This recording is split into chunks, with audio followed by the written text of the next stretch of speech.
put your information out there for the world to see. Because if no one knows who you are, then you're not going to sell anything.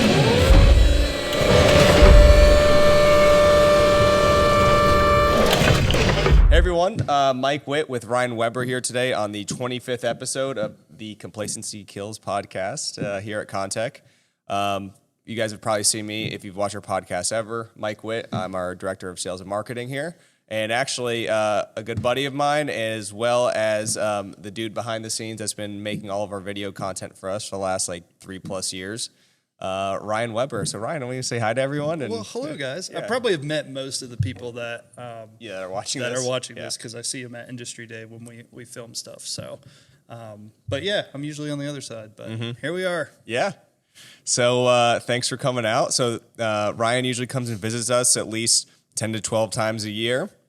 So we get to hang out and shoot some cool videos. So can you give us some background on your how we got here, I guess, today, right? I mean, because it's been we've known each other for a long time, obviously. Yeah, so I've known Mike for, it's probably 10 plus years now. But yeah, I used to own a gym and always had the goal to sell the gym, and came about in 2018, someone wanted to purchase it. And so sold that. And what I really liked about that gym business was the marketing. And so I was like, great, I'm going to get into marketing. Which one do I want to go to? What path do I want to go down with that marketing? And I said, well, what's going to be popular in the upcoming years? What do I see that's going to be beneficial for small business? And I was like, I think this video thing is going to be important. Yeah. And this is in 2018 when video is just starting. I don't even know if Instagram had video at this point.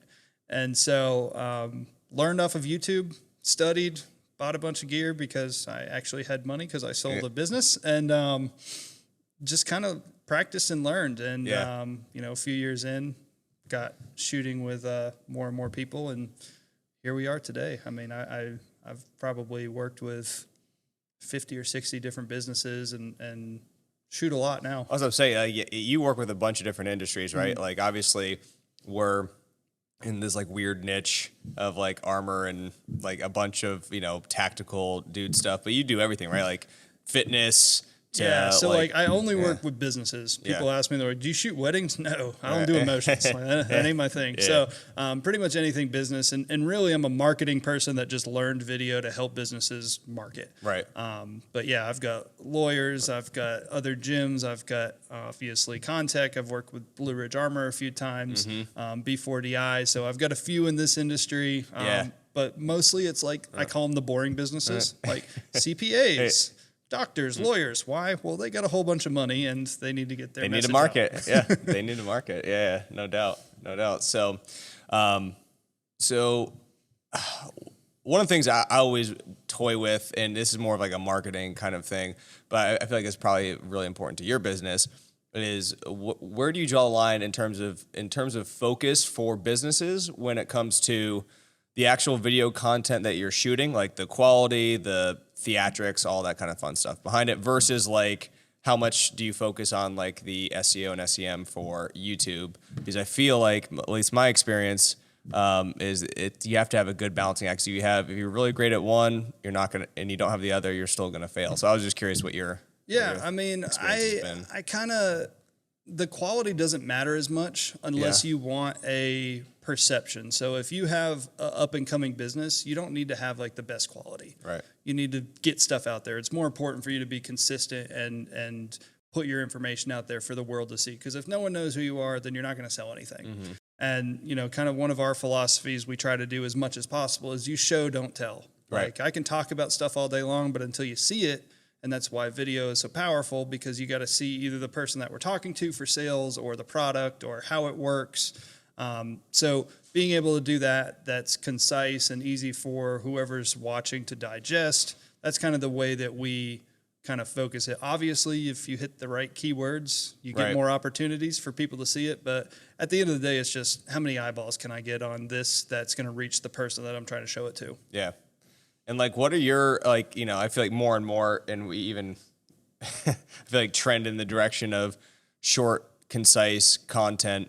What are your thoughts on businesses producing essentially 7, 8, 10-second reels versus what we do here versus podcast versus long form?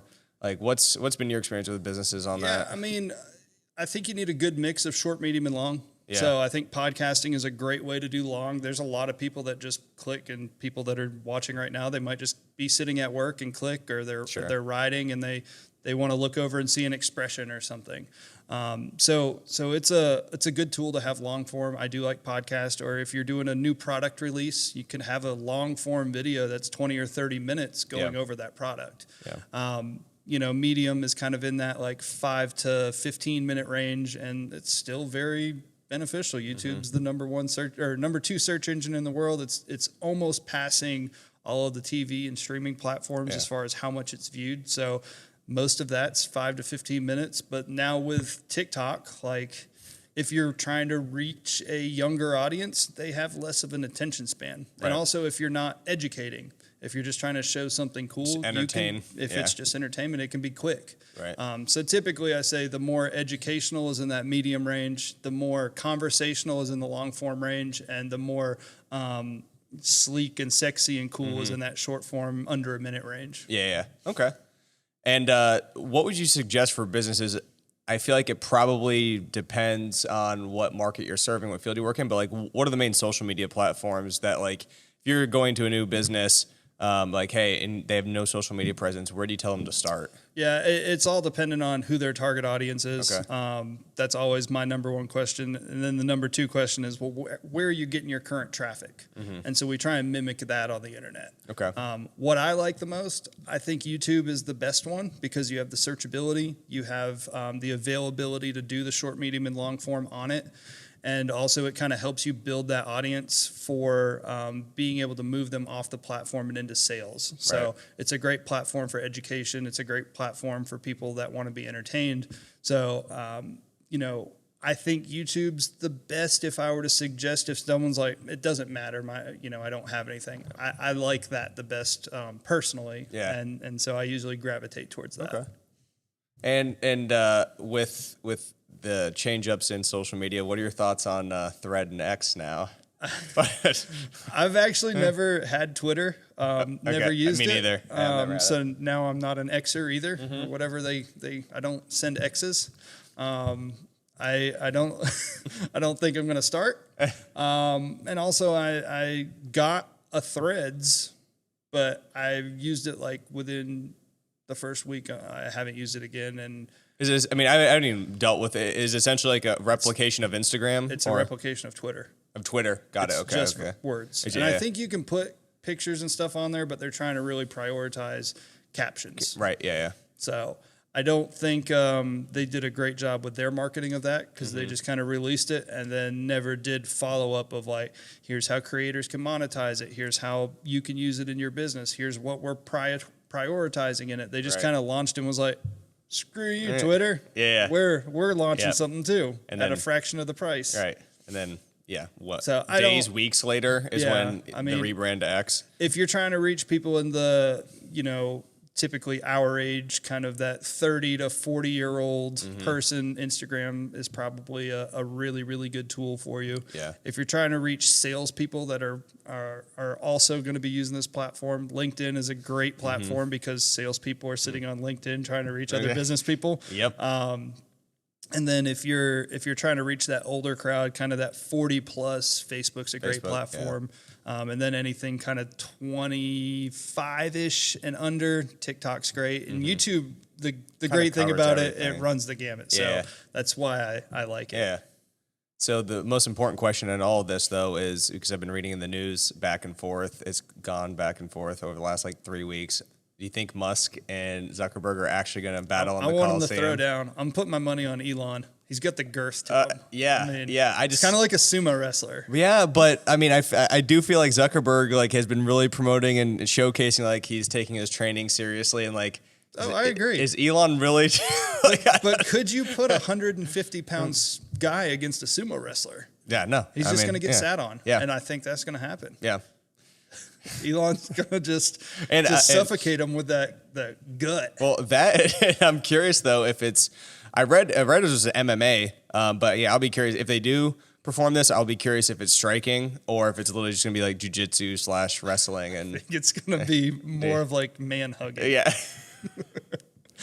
But I mean, if it does come to fruition, everything I've read was that they were like, because it's obviously going to generate a shit ton of money, right? So, but apparently, at least from what I read, is that like all the proceeds are going to like veterans, like charities and stuff like that. But, Nice. yeah, so we'll At least see. it's going to good I use. just want, yeah. I mean, I would absolutely pay like the $100 pay per view, like. You know, it would be great. Actually, I think it wouldn't be a bad idea, you know, them being the main card, you know, having some early rounders, like a variety of different executives at both companies kind of, you know, doing the early cards. The And CEO or the COOs facing yeah, off. sure. I mean, right. Like Male, female, age doesn't matter. Yeah, no. I mean, social media age, we don't discriminate. Yeah, right? it's just who's the strongest COO. Yeah, let's do it. Yeah, I'm in. So, I mean, I don't know. I would pay $100 to see that for sure. If you're 1,000%. throwing the execs in, I'm for sure in. But anyways, yeah, man. So it was good having you on. Just want to introduce you to the Kontek network for all of you that may not have met Ryan. This is him, and so on all of our current and future video content, he's the man responsible for it. So, dude, thanks for coming on. Bad. I appreciate it. Yeah.